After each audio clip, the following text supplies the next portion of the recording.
우리는 지난 시간에 예수님의 제자였던 가룟 유다의 배신과 그리고 베드로의 3번의 부인에 대해서 함께 말씀을 나누었습니다. 특별히 가룟 유다는 이 돈꾀를 맡았다 그랬고요. 돈에 대한, 이 물질에 대한 마음이 다른 제자들에 비해서 더 많았던 것 같아요. 예수님 죽고 나면 끝이다 라고 하는 생각에 계산이 빨랐죠. 예수님을 팔았어요. 은 30에 예수님을 팔아버렸는데 가룟 유다의 배신을 누가는 입맞춤이라고 하는 단어를 특별히 통해서 예수님과 입을 맞추었다라고 하는 이율배반적이죠.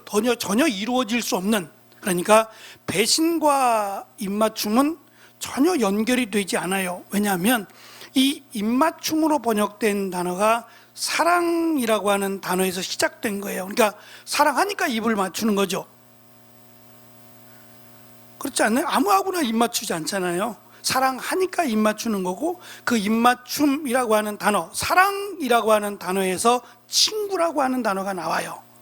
그러니까 영어로 friend라고 하는 단어는 이 필로스라고 하는 단어, 헬라어에서 필로스라고 하는 사랑이라고 하는 단어에서 나온 단어가 친구예요.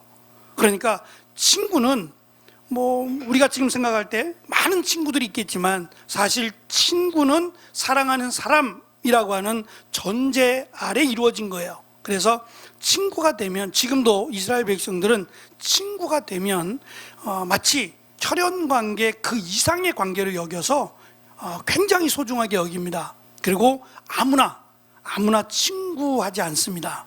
그러니까 친구가 된다는 의미가 이 성경 시대에는 특별히 혈연관계 그 이상의 관계였음을, 그러한 제자들이 예수님을 부인하고 배반했어요. 사탄이 예수님을 3번 시험하거든요. 그 시험하는 내용이 뭐냐면 이 땅의 권세가 당신 거다. 그러니까 당신의 마음대로 이 땅을 하라는 거죠. 자기가 도와줄 테니까 이 땅의 모든 권한을 가지고 휘둘러라. 그리고 세상의 모든 사람들이 경배하게 해라. 당신은 충분하다는 얘기입니다. 근데 예수님은 사탄을 이기시면서 내가 이 땅에 온 목적은 이 땅의 왕이 되기 위함이 아니다. 그렇지 않아도 예수님은 왕이세요. 온 땅의 왕이신 그 하나님이신 예수님이 굳이 인간의 육신을 가지고 이 땅에 오신 이유는 우리의 죄를 사해주기 위함이에요. 우리를 구원하시기 위해서 십자가에 달려 죽기 위해서 이 땅에 오셨거든요. 그런데 사탄은 당신은 왕이시고 하나님이신데 왜 비천한 인간을 위해서 죽으려고 하시냐, 인간이 대단하다고 라고 하면서 예수님을 시험했고, 예수님은 말씀으로 이기셨어요. 지금 우리가 이 말씀, 지난 시간의 말씀 그리고 오늘 말씀만 보면 정말 예수님은 많은 사람들로부터 배반당하고 비참하게 십자가를 지셨구나 라고 생각할 수밖에 없어요. 조금 더 펼쳐놓고 보면 지금 예수님께서는 사랑하는 제자들, 예수님과 3년 동안 함께했던 그 제자들, 전부는 아니지만 제자들의 배반을 당하셨어요. 잘해도 그런데 배반했어요. 그 배반한 제자들을 위해서 십자가를 지시겠는가? 이런 질문을 지금 하고 있는 거예요. 두 번째는 오늘 우리가 읽은 말씀이에요. 종교 지도자들이에요. 하나님을 믿는다고 하는 대제사장과 서기관들이에요. 말씀을 가르치는, 하나님의 말씀을 가르치는 그들이 앞장서서 예수님을 배반합니다. 그러면 예수님은 십자가를 지시겠는가?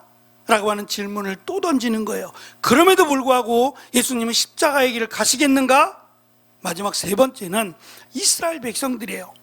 예수님이 갈릴리에서부터 시작해서 많은 사람들에게 말씀을 전하셨고 기적을 행하셨어요. 그래서 그들이 우리가 기다리던 메시아다 라고 고백을 합니다. 그렇게 고백하도록 예수님이 말씀을 가르치시고 기적을 행하신 거예요. 이건 어린아이들도 알 수 있어요. 예수님이 메시아라는 것을 애들도 알 수 있도록 예수님이 그렇게 쉽게 또 많은 기적과 이적을 보여주셨다고요. 그래서 예수님을 따르며 바로 앞에 부분까지 예수님이 예루살렘에 들어가실 때 종려나무 가지를 바닥에 깔아놓고 호산나 다윗의 왕이여 라고 하며 노래를 불렀던 그 이스라엘 백성들이 배반합니다. 배반해서 예수를 십자가에 못 박으라고 외치는 자들이 돼요. 그 외침을 들으면서 예수님이 십자가를 지시겠는가? 라고 하는 세 번째 질문을 던져요. 아마도 저 같으면 더러워서 예수님을 믿기는커녕 예수님을 십자가에 못 박으라고 말하는 저들, 예수님을 배반하는 제자들, 종교 지도자들, 그리고 이스라엘 백성들, 내가 차라리 십자가를 버리겠다고 하셔야 맞다고요.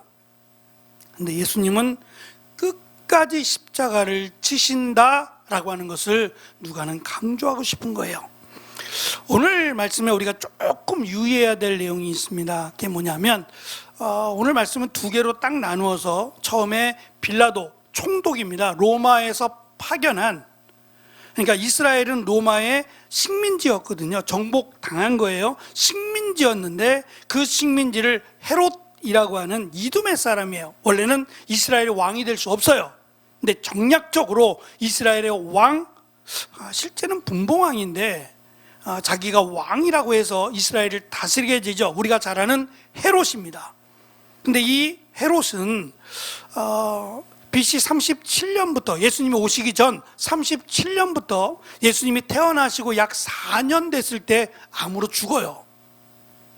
죽고 지금 우리가 읽은 말씀 가운데 등장하는 헤롯이라고 나오지만 사실 그는 헤롯의 아들이에요.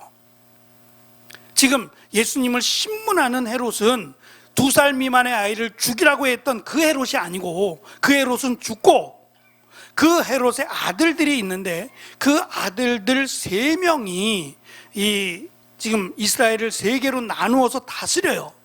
그 중에 하나인 헤롯 안티파스라고 하는 사람이 오늘 말씀에 등장하는 헤롯인데, 이 헤롯 안티파스가 앞부분에서 한 번 더 나와요. 어떨 때 나오냐면 우리가 잘 아는 세례 요한이요. 세례 요한이 이 헤롯 안티파스가 자기의 조카예요. 자기의 조카와 결혼을 하는 거예요. 이복 동생의 부인인데 그 이복 동생을 죽이고 그 부인을 자기의 부인으로 빼앗아 오는 거예요. 조카인데. 그래서 세례 요한이 이건 근친이다, 허락될 수 없다, 하나님이 원하시는 게 아니다, 하나님의 심판의 대상이다라고 강조를 했더니 감옥에 가다 버렸어요. 마침 헤롯이 생일을 당일 때 그 부인인 헤로디아가 축하해 주었고, 그 딸이, 살로메라고 하는 딸인데 그 딸이 춤을 췄어요. 그것을 보고 아주 만족했던 헤롯 안티파스가 나라의 절반이라도 주겠다, 네 소원이 뭐냐, 나라의 절반이라도 주겠다. 진짜 줄는지는 모르겠는데 그랬더니 그 헤로디아의 딸이 세례 요한의 목을 달라 그랬어요. 그래서 식사를 나르는 그 은쟁반에다가 세례 요한의 그 목을 담아가지고 왔어요. 그 헤롯 안티파스가 오늘 말씀해 보면 그가 예수를 보기를 원했다 그랬어요. 8절에 보면 헤롯이 예수를 보고 매우 기뻐하니 이는 그의 소문을 들었으므로 보고자 한 지 오래됐고 또한 무엇이나 이적 행하심을 볼까 바랐던 연곤이라 라고 돼 있거든요. 무슨 말이냐면 세례 요한을 죽였는데 예수님이 등장을 했잖아요. 근데 세례 요한이 전했던 회개하라, 천국이 가까이 왔다라는 말씀을 예수님이 하셨단 말이에요. 그리고 세례 요한은 기적을 행한 건 아니지만 예수님이 기적을 행하시며 말씀을 전하자 사람들은 세례 요한이 다시 살아났다 그랬어요. 죽었던 세례 요한이 살아났다 그러니까 마음속으로 크게 찔림이 왔던 것은 헤롯 안티파스겠죠. 자기가 죽였는데 살아났으니 얼마나 겁이 나겠어요. 그래서 진짠가, 진짜 세례 요한이 살아난 거 맞나? 그것 때문에 확인하고자 예수님을 보기를 원했던 거지, 예수님에게 아주 순수한 관심을 가져서 보기를 원했던 건 아니었다라는 점이에요. 우리가 사도신경 바로 앞에서 암송을 했는데 그 사도신경에 등장하는 본디오 빌라도가 이 빌라도입니다. 먼저 제가 PPT를 조금 준비했는데요. 이 PPT에 등장하는 사진들, 이 가이사랴라고 하는 곳인데, 이 가이사랴가 어디냐면 요빠라고 하는, 우리 요나서를 살펴볼 때 요빠라고 하는 항구에서 스페인이라고 하는, 다시스가 스페인인데 스페인까지 멀리 이렇게 배를 타고 갈 때 그 요빠랑 가까워요. 그리고 그 니고데모, 고넬료죠. 고넬료, 백부장 고넬료가 있었던 곳이 이 가이사랴라고 하는 땅이에요. 그런데 이 가이사랴가 원래 가이사랴가 아니에요. 이름을 바꿔버린 거예요.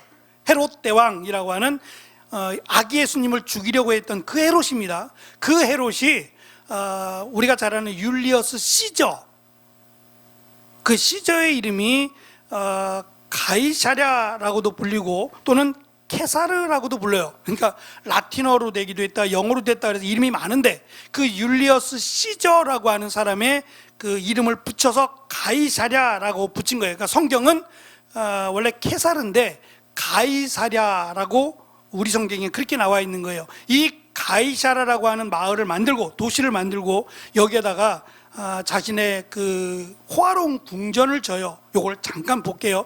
헤롯, 예수님을 죽이고자 했던, 아기 예수님을 죽이려고 했던 헤롯이 만든 거예요. 좀 멀리서 본 거예요. 지금 뭐 많이 없어요. 이거는 옆에서 보는 건데, 지금 이렇게 일자로 쭉 해변가 쪽으로 일자로 보이는 게 보이시죠? 꼭 기찻길 같은데 저 일자로 보이는 게 뭐냐면 지금 이렇게 쭉 일자로 계속된 거예요. 저게 물이 흐르는 곳이에요. 나중에 보여드릴게요. 보시면 여기가 헤로디아 항구, 헤롯의 궁전 또는 경마장이 바로 붙어 있어요. 이 경마장이 몇 개예요. 동서남북으로 경마장이 있는데 경마예요. 마차를 타고 말 경주를 해서 시합하는 거예요. 경마장이 몇 개가 있고요. 목욕탕이 보이고 극장이 보여요. 이건 이제 좀 자세하게 볼게요. 요거는 항구를 만들었는데 이게 지금 인공 항구라 그래서 헤롯이 만든 항구인데 이거를 그 화산재에다가 소금, 바닷물, 지중해에 있는 바닷물을 이렇게 섞으면 굳어버린대요. 헤롯이 그걸 발견하고 지금 이 까맣게 보이는 것이 화산재예요. 이 화산재를 부어가지고 항구를 만들었어요. 지금도 조금 잔해가 남아있는데 이 인공 항구고요. 이게 목욕탕이에요. 용도는 자세하게 모르겠어요. 저 돌같이 생긴 것에 앉은 건지 아니면 그 돌이 열을 이렇게 발생시키기 위해서 만든 건지는 잘 모르겠습니다. 이게 바닥에 있는 모자이크예요. 얼마나 신경을 썼는지 알 수 있죠? 이게 이제 원형 극장이에요. 이 의자는 지금 이렇게 놓여진 의자고 좌석들, 돌로 된 좌석도 많이 복원을 했어요. 사실은 많이 무너져 있었는데 이 여행객들이 많으니까 복원을 시켰어요. 멀리서 본 그럴듯해 보이죠? 이게 지금 2000년 전의 모습이에요. 2000년 전에 이런 원형 경기장을 만들었다는 게 참 놀랍죠. 위에서 바라본 원형 경기장입니다. 이건 이제 경마장이에요. 뒤쪽으로 좌석이 보이죠? 좌석이 보이고 이렇게 한 바퀴 트랙을 돌게끔 만들어 놓은 거예요. 그 중간에 오벨리스크라고 이름 붙여지는 기둥을 하나 세워요. 이게 이제 로마의 중심, 지구의 중심은 로마다라고 하는 것을 기념하기 위해서 이 경마장마다 이 긴 오벨리스크라고 하는 기념비를 세워요. 저렇게 가운데, 경마장 가운데 이 기둥을 세우는 거예요. 이런 식으로 기둥을 세웠고요. 보이신 것처럼 마차를 타고 경기를 하는 거예요. 지금 우리 경마는 말만 타잖아요. 이때 경마는 말만 타지 않고 저렇게 마차를 타고 경주를 했습니다. 아까 말씀드린 그 길게 늘어선 것이 수로예요. 조금 더 확대해 볼게요. 이렇게 생겼어요. 차가 지나가는, 그러니까 굉장히 크다는 얘기죠. 근데 이게 뭘까 싶은데 저 위로 사람이 지나가다니네요. 그러니까 사람이 지나다닐 만큼 공간이 넓다는 얘기고요. 위쪽에서 바라보면 이렇게 생겼어요.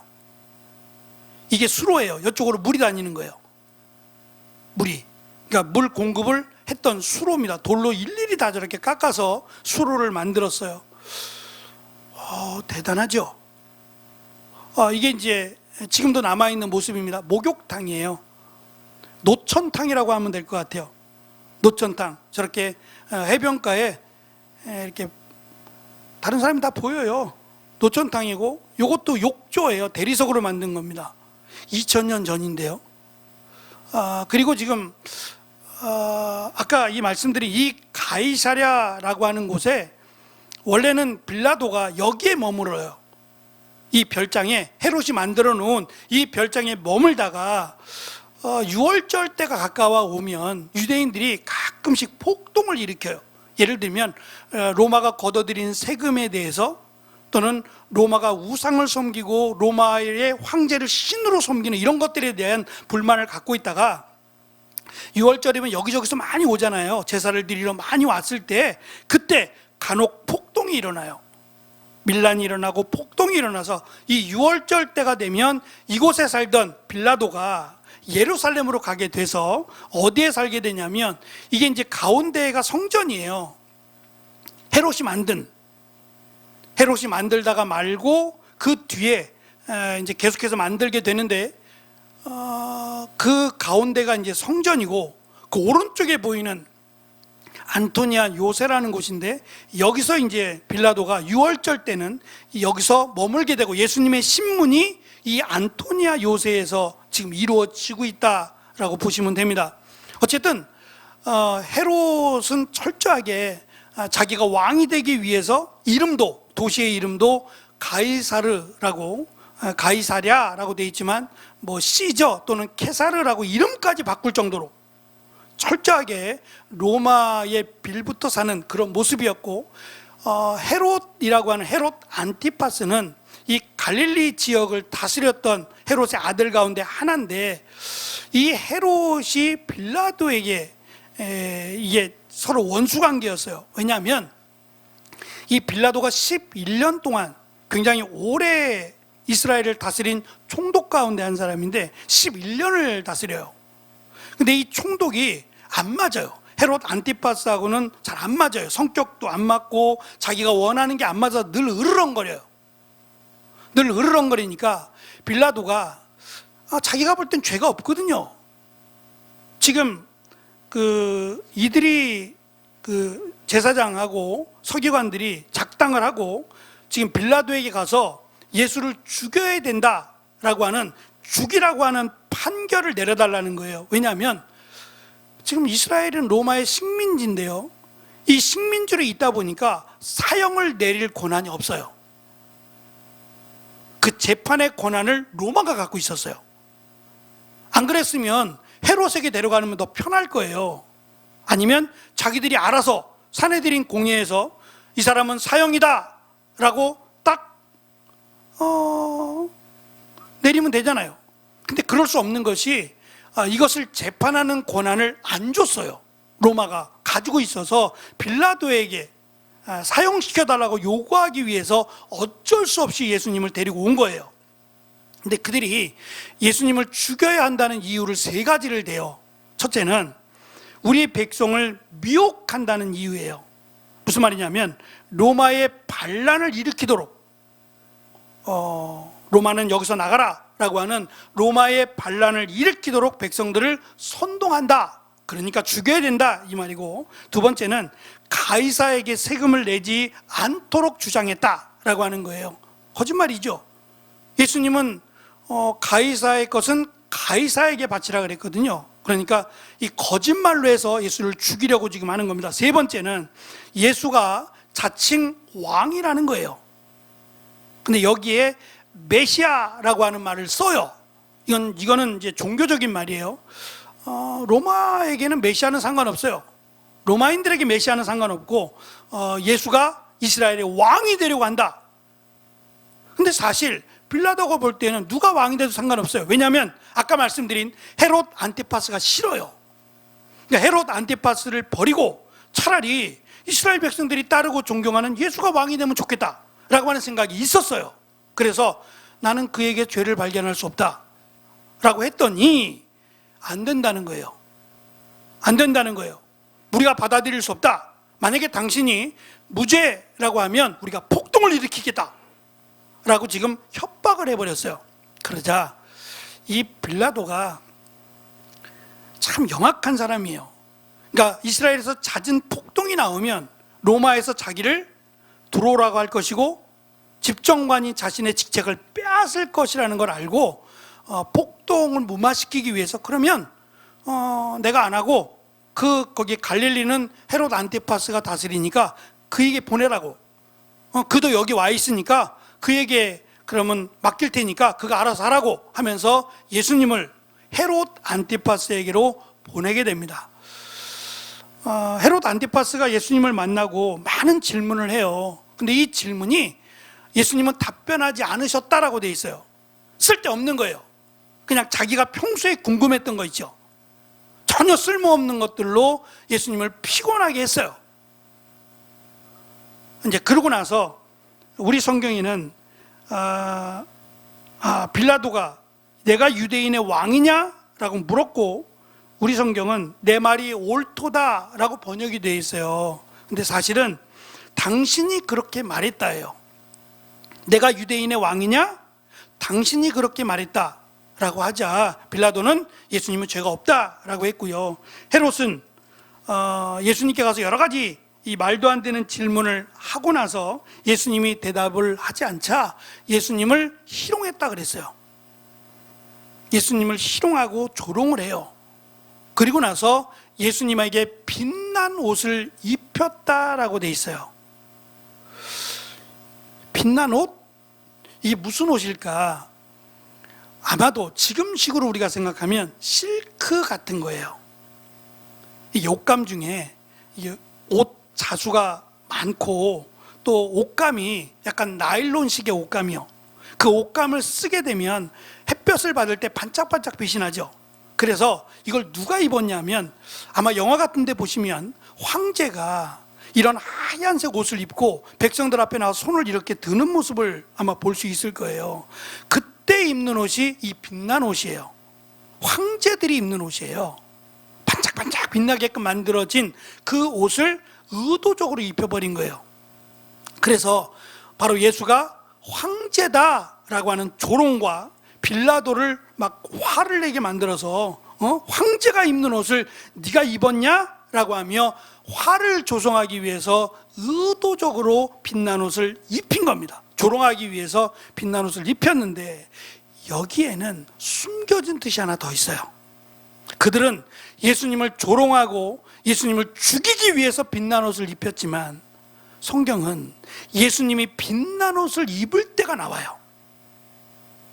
언제 예수님이 이 빛난 옷을 입으셨냐면 9장 29절인데요. 예수님이 베드로와 야고보와 요한을 데리고 높은 산이라고 하는 산을 가셨을 때 변화하셨어요. 그 변화하실 때 예수님이 그 옷이 휘어져 광채가 나더라 라고 성경은 설명해요. 그러니까 예수님이 진짜 빛난 옷을 입으신 게 아니에요. 황제들이 입는 하얗고 빛난 옷을 입으신 것이 아니라 지극히 평범한 옷을 입으셨어요. 누가 봐도 다 떨어진 옷이죠. 예수님은 이 옷을 입고 주무시기도 하고 그랬잖아요. 뭐 갈아입을 옷이 어디 있어요. 그러니까 겉옷을 이불로 삼고 그냥 뭐 광야에서도 주무시지 않았어요. 그러니까 얼마나 옷이 상했고 더러워졌겠어요. 물론 뭐 가끔은 이렇게 빨아서도 입긴 하겠지만 모르긴 해도 그 옷이 깨끗하진 않았을 거예요. 때도 많이 탔을 것이고 먼지가 묻어서 더러웠을 텐데 그 입으신 예수님의 옷이 희고 광채가 났다라고 설명을 해요. 마치 예수님이 황제들이나 입는 그 빛난 옷, 반대로 얘기하면 황제들이 왜 이런 옷을 입었겠어요? 왜 이런 옷을 찾아서 입었겠어요? 자신이 진짜 신이면 이런 옷을 입었을까요? 안 입어도 돼요. 신은 마치 이렇게 빛나고 막 이런 거 안 입어도 신이에요. 그 자체로 신인데 무슨 빛난 옷을 또 입어요? 신이 아닌 사람이 마치 신처럼 보이기 위해서 빛난 옷을 입는 거죠. 어쨌든 예수님을 빛난 옷을 입혀서 마치 황제들이나 입는 옷으로 조롱하지만 실제로 예수님은 이런 옷을 안 입어도 빛난 옷을 입으실 수 있는 하나님이시다라고 하는 것을 누가는 의도적으로 구장해서 기록을 했어요. 오늘 말씀에서 중요한 것은 그겁니다. 헤롯과 빌라도는 원수예요. 서로 보기도 싫고 으르렁거리던 그런 원수였는데 예수님을 죽이려고 하는 일에 있어서는 친구가 되었다는 얘기로 오늘 말씀이 끝이 나요. 그런데 말씀드린 것처럼 친구라고 하는 말은 사실 예수님은 조금 우리가 조심스럽게 말을 하지만 예수님은 우리의 친구가 되어 주셨어요. 어떤 분은 우리 찬송가에도 예수님은 우리의 친구라고 하는 찬송가가 몇 개 있어요. 그러니까 이거를 지극히 싫어하시는 분이 계세요. 어떻게 우리가 예수님의 친구가 되냐? 예수님은 하나님이시고 우리가 경배해야 될 그런 하나님이신데 어떻게 우리가 예수님을 친구라고 말하느냐? 우리식으로 생각하면 건방진 거죠. 그렇지 않겠어요? 우리가 친구한테 깍듯하게 이렇게 대하진 않잖아요. 허물없이 대하는 관계가 친구라고 생각하니까 마치 어이 친구야 라고 말하는 것처럼 예수님을 친구처럼 생각하는 게 못마땅하신 거예요. 근데 우리가 예수님한테 예수님 우리의 친구가 되어주세요 라고 한 게 아니에요. 예수님이 우리를 친구 삼아주신 거예요. 그리고 이 친구라고 하는 것은 우리가 생각하는 그런 격없고 허물없는 관계보다도 당시에는 정말 사랑하는 관계가 친구였어요. 그러니까 친구를 위해서라면 목숨까지 내어줄 수 있는 관계로서의 친구였다고요. 그래서 우리를 위해서 끝까지 십자가를 가셨고 십자가에 달려 죽으신 것은 예수님이 우리를 진정한 친구로 삼아주셨다라는 것을 누가는 강조해요. 그래서 이 친구라는 단어가 누가복음에 가장 많이 나옵니다. 14번이나 친구라고 하는 단어가 나오거든요. 근데 이 친구가 예수님이 친구 삼아주셨다라고 하는 내용으로 많이 나와요. 예를 들면 병자들, 고아나 과부나 과부들 이런 사람들을 친구로 삼아주셨다는 내용으로 이 단어가 나와요. 그러니까 예수님이 우리를 정말 사랑하는, 그러니까 우리는 혈연 관계는 될 수 없잖아요. 예수님과 혈연 관계는 될 수 없지만 그 이상의 혈연 관계, 그 이상의 사랑하는 관계가 친구였거든요. 예수님은 예수님을 배반한 가룟 유다나 베드로도 친구로 삼아주시고, 예수님을 죽이려고 하는 종교 지도자들이나 심지어 예수님을 십자가에 못 박으라고 외치는 이스라엘 백성들까지도 예수님은 친구로 삼아주셔서 십자가를 지셨다라고 하는 것을 누가는 강조하려고 합니다. 우리가 생각하는 친구의 개념보다 다른 개념이에요. 끊을래야 끊을 수 없는, 정말 친구를 위해서라면 내가 모든 것을 희생하고 헌신해도 기뻐할 수 있는 관계, 그것이 친구입니다. 예수님은 우리를 친구로 삼아주셔서 끝까지 십자가의 길을 가시고 십자가에서 우리의 죄를 대신하여 죽으시고 부활하신 그 예수님을 누가는 우리에게 강조하려고 합니다. 또한 하늘을 나는 새도 떨어뜨릴 만한 권세를 가진 두 사람이에요. 본디오 빌라도 그리고 헤롯, 이 두 사람은 정말 날아가는 새도 떨어뜨릴 만한 권세를 지닌 자예요. 그들이 친구가 됩니다. 친구가 되어서 예수님을 죽이려고 하지만 이 친구가 그들을 구원하지 못한다는 거예요. 다시 말하면 예수님께서 친구로 삼으신 그들만 구원을 받을 거란 얘기입니다. 새로운 관계예요. 그러니까 예수님의 가족, 근데 이 가족은 어찌 보면 혈연 관계가 아닌 가족이잖아요. 이것을 누가는 친구라는 단어를 써서 끊을래야 끊을 수 없는 관계인 예수님과 친구된 사람, 친구가 되기를 원하는 사람은 구원을 받는다라는 관계로 지금 설명을 합니다. 우리를 친구로 삼아주시고 우리를 위해 죽으신 그 예수님을 우리가 감사하며 예수님의 말씀을 기뻐하는 또 한 주간의 삶을 살아가는 우리 모두가 되시기를 축원합니다. 기도하겠습니다.